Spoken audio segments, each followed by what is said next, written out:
कलकत्ता बलात्कार मामले में अब सुप्रीम कोर्ट ने पॉलीग्राफी टेस्ट को मंजूरी दे दी है सीबीआई को।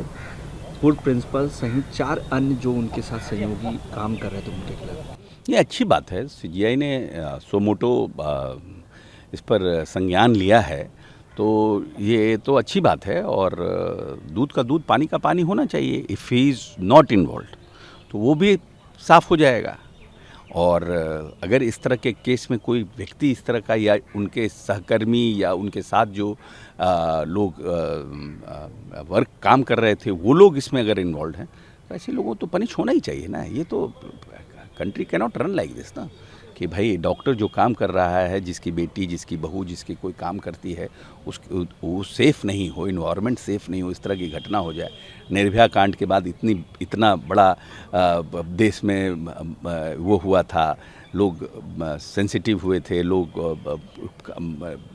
स्कीम्स आए, निर्भया करके बहुत से स्कीम्स लॉन्च किए गए कि दोबारा इस तरह की घटना नहीं हो।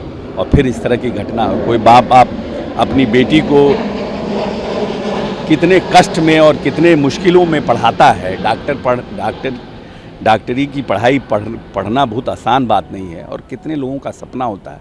और उस तरह के इन्वायरमेंट में अगर कोई इस तरह का घटना हो तो ये तो कहीं भी संभव नहीं है। मतलब नॉट ओनली डॉक्टर्स, एनीबडी, इस तरह का जो भी है, इस सबको तो और पता करके इनको स्पीडी ट्रायल करके फांसी होना चाहिए। सख्त कानून को लेकर भी पश्चिम बंगाल के मुख्यमंत्री ममता बनर्जी ने पीएम को पत्र लिखा है। नहीं, कानून के सख्त कानून तो बनना ही चाहिए। इसमें सख्त कानून तो है ही है, पास्को एक्ट आया है, सब कुछ है, बहुत से कानून बन, लेकिन धुर्तों की कहीं कमी नहीं ना है। तो उन धुर्तों को जल्द से जल्द ट्रांसपेरेंट होकर आइडेंटिफाई कराना और उनको सख्त से सख्त कार्रवाई करना, तब तो लोग डरेगा। तब तो लोग डरता है ना कि नहीं भाई इस तरह का काम करने में ये है, समस्या है, इस तरह का काम करने में। आज लोग जो कानून है उसी के दायरे में रह करके ना डरते हैं, और डर करके कोई काम नहीं करते हैं, मानते हैं कि ये गलत काम है। कल जेपीसी का एक बैठक हुई थी, वक्त बिल में जो कमेटी का गठन किया गया उस बैठक हुई थी। जेडीयू ने भी कहा कि जो भी संभव प्रयास है वो किया जाए, सरकार इस पे पूर्ण विचार करे, क्योंकि विपक्ष लगातार ये कह रहा है कि मुस्लिम विरोधी बिल है। देखिए, ऐसा है कि विपक्ष तो किसी भी नए कानून को अपनी तरह से उसकी व्याख्या करता है। आप कोर्ट में चले जाइएगा, 2 वकील बहस करते रहते हैं।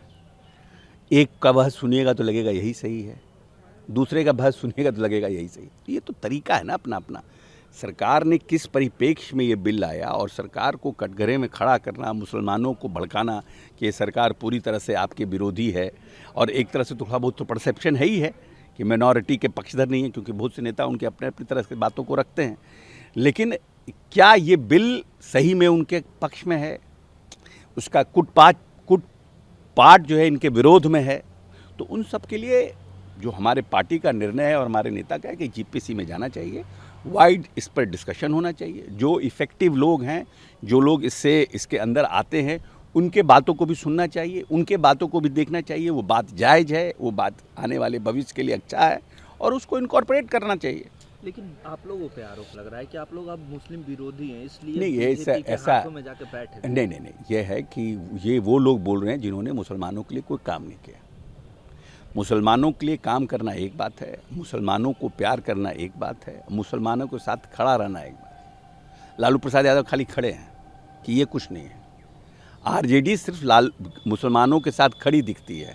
ना मुसलमानों को कोई पद देना है, ना मुसलमानों को कोई सम्मान देना है, ना मुसलमानों के लिए योजना बनाना है, ना सिर्फ भारतीय जनता पार्टी के साथ आप खड़े हैं खिलाफ में, उसी से आप थोड़ी मुसलमानों का क्या नाम है बदलाव हो जाएगा। मुसलमानों का बदलाव तो तब होगा जब मुसलमानों के लिए बजट का एलोकेशन होगा, जब मुसलमानों के लिए योजना बनाई जाएगी, जब मुसलमानों को शिक्षित किया जाएगा, जब मुसलमानों के लिए आरक्षण की व्यवस्था होगी। तो सब काम किसने किया? सब काम तो नीतीश कुमार ने किया है। तो हम विरोधी कैसे हो गए? क्योंकि हम भाजपा के साथ हैं, इसलिए आपको लगता है कि हम विरोधी हैं।